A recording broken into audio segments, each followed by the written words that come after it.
Hope you had a great Easter weekend.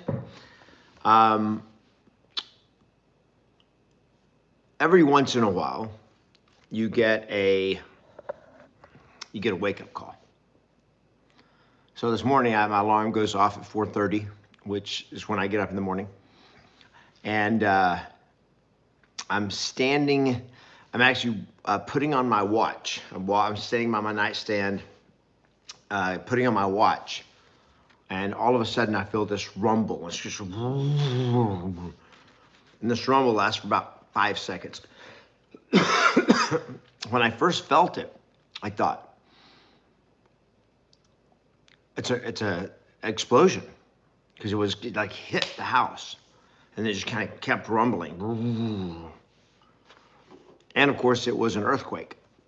So for those of you who live in LA this morning, you may have felt it, you may have slept through it. There was actually 2 earthquakes this morning.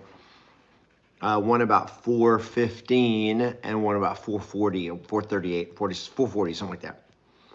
And it was a 4.0 earthquake. And I'm standing there and just kind of like frozen, because you're like, okay, what is going on here? I've been in California long enough to know what an earthquake feels like, but it's like you're never ready for an earthquake. And it's a wake-up call. And every once in a while in California, we get a wake-up call, a little earthquake. And I've been here for over 10 years in California, and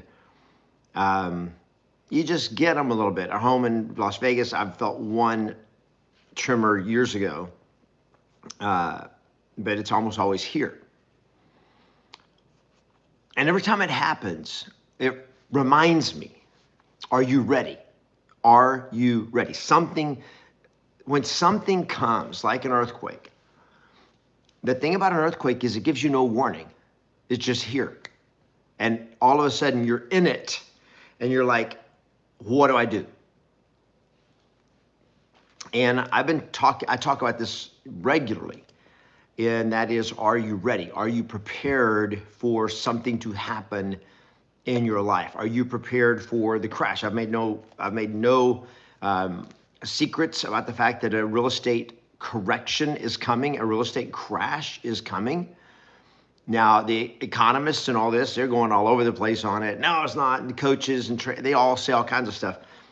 But here's what I look at. I look at long-term history, I look at trends, and I look at the fundamentals of what makes things happen a certain way.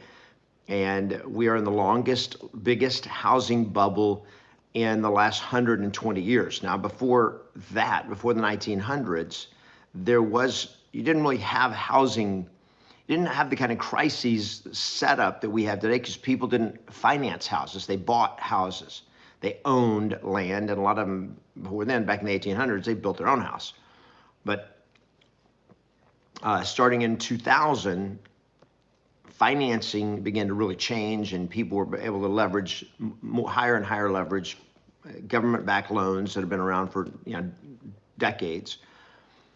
But we are in a housing bubble, and the crash is coming. Now, I don't know when the crash is coming. I've said all along, I don't know when the crash is coming, but all the things are set up for a housing collapse. And here's the thing. The purpose of this conversation this morning. Good morning, everybody. Welcome. As you come on, post where you are from. If you have any questions about real estate, go ahead and post them. Good morning. Let's see, who is this? Travis. Good morning, Travis. Good to see you. It's coming. These prices are not sustainable. Yeah, this is one of the final signs of an explosion, of a collapse, is massive explosion in prices. Same happens in the stock market. That a lot of times before the big crashes, you have this massive bubble. It just feels unstoppable. It's going up, up, up, up, up, and it's not unstoppable. It's not forever. Rabin from Atlanta. Good morning, Greg. Greg from Salt Lake City. Morning, Chris. So here's the thing. Just like with almost anything in life, are you prepared? Are you prepared for when it happens. Now I want to just talk, I train on what I call the 7 domains of life, that your life is a 7-dimensional life. And that is the 7 domains are your feelings, your faith, your fitness, your family and friends, your focus, which is your life's purpose, your fun, and your finances. That these are the 7 domains of your life. And I look at being prepared, not just like prepared for an earthquake, which means physically prepared to protect my family and for safety and all of that. But are you prepared in your life? And are you prepared for an earthquake? If you sell real estate, are you prepared for a catastrophic event? Now, I'm going to give you, this is real. It does not feel real. It does not feel real until it happens. And this is the whole point. When I'm standing there this morning, but I haven't even turned the light on yet. Actually, I'd already got dressed. I got into the closet, put on my clothes. So I'm coming back out to go downstairs, and I'm standing there putting on my watch that's charging by my nightstand. And I'm putting it on. It's still dark, and all of a sudden I feel the earthquake. And it's like, okay. And my wife rolls over and she goes, "What was that?" And I'm like, I think it was an earthquake. I thought it was an explosion at first. She goes like, "No, it was an earthquake." And she's still asleep as she's talking, but it's like, and you're going like, okay, what if this had been the big one? What if it had kept going? What if it had been more intense? What would I do? And so my mind is racing, like, what am I going to do? So our bedroom is on the 2nd story. What do you do? We've got an escape ladder that drops off our balcony. I mean, we got all kinds of things ready, but it's like, when it happens, you're like, okay, was I ready? Did I know what to do? Was I going to just stand there and, am I ready? And so I want you to be ready in all areas of your life. So first, let's talk about real estate. I want you to think about a real estate collapse as what happens if the market collapses? What happens when all the forbearance comes to an end, eviction moratoriums are lifted, and the stock market collapses? Now, all these things are real. These things all will happen. There's nothing else that can happen. The only uncertainty is when it's going to happen.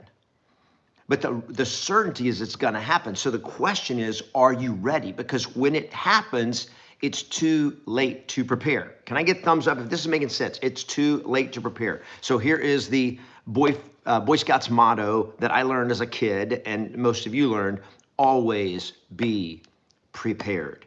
Always be prepared. Now, when the housing market collapses, are you going to be ready? Are you going to be ready for the downturn? Are you going to know what to do? And that's critical. Okay, that's absolutely critical. Come to join me at Agent Mastery Live. I'm going to be teaching. I'm going to be going back and doing an event that I have not done in years called Double Your Listing Power. It's Agent Mastery Live, but I'm going to be training on becoming a master of listings, because right now in low inventory, it's everything. And it's going to be everything. And with Zillow, what they're doing, acquiring a showing time, the way they are infiltrating the market with the attack on buyer agency and all of that, getting listings is the name of the game. So you got to be prepared for the changes that are coming in real estate. But let's talk about something else. What about a catastrophic event in your life? Here in Southern California, before I go back to Southern California, somebody says, buy all the gold and silver you can. Okay, so what does that do for me? Now, I don't disagree that buying precious metals and having gold and silver is a great hedge against a catastrophic event like the failing of the U.S. monetary system, U.S. dollar collapse, which, if you just watch history, every single fiat monetary system in history has collapsed, meaning whenever the currency is not backed by a precious metal, gold or silver, when it becomes currency instead of money, there's no gold and silver backing it. Used to, the dollar was backed by gold. It's not anymore. It's just backed by the good faith of the U.S. government, which is now printing trillions of dollars, going deeper into debt, to the point that there comes a time when people start going like, wait a second, I don't trust the U.S. currency. When that happens, the U.S. monetary system collapses, everything goes crazy. You have never experienced anything like this. Are you prepared for it? So having gold and silver, okay, good. But for most people, going out and what am I going to do? Go out and spend all my savings on gold and silver? No, no, no, no, no. Because you don't know what you're doing. Okay, but it's something you need to be aware of. So I'm not saying that what his advice is wrong. It's just probably not the right advice for you right now, for most of you, is to go out and start buying gold and silver, because there are other eventualities that you have to be prepared for. So that's one part of being prepared. So what if there's a catastrophic event? So here in Southern California, it would be an earthquake. Here's what happens. Major earthquake hits, bam. The infrastructure of Southern California is shut down. So I'm in the Los Angeles area. You've got some of the largest population centers in Clueless. I'm not sure if Clueless is your name or Clueless is your, now you're giving financial advice on 25% of your portfolio, I guess, in gold and silver.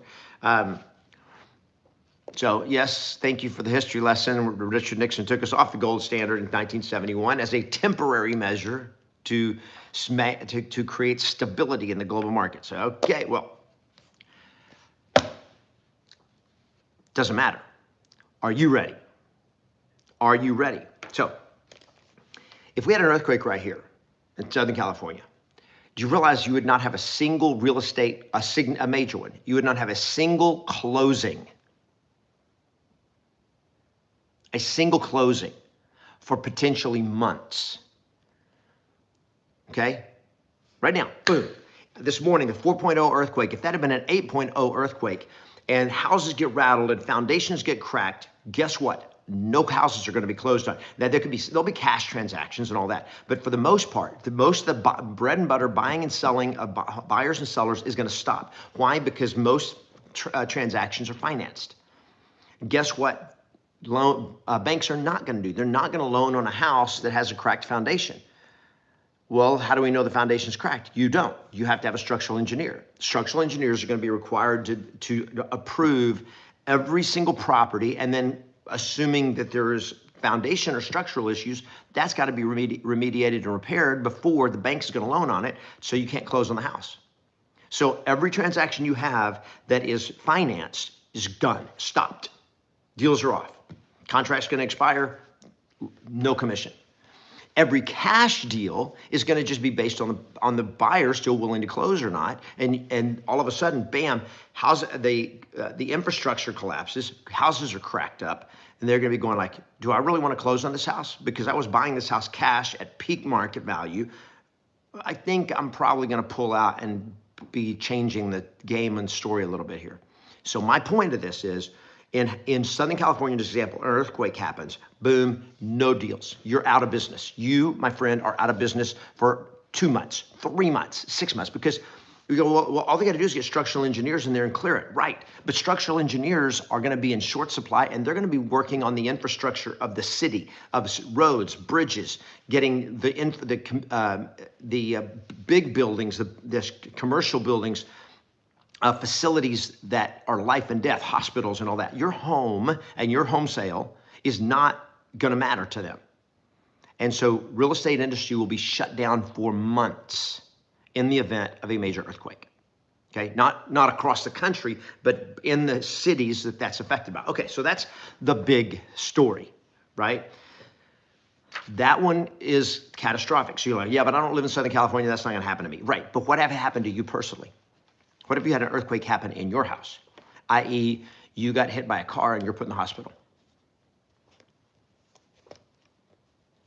Okay, what happens? Something happens to your health, something happens to your life that takes you completely out of the game. How long can you pay bills? How long can you survive? How long is your family going to be okay? Are you prepared? Are you prepared financially? Are you prepared in your relationships? Are you prepared spiritually? This is, Easter Monday.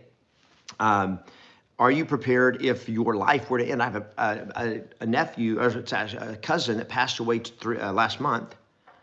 He was 37 years old, totally healthy, had a heart attack and died. Just like that.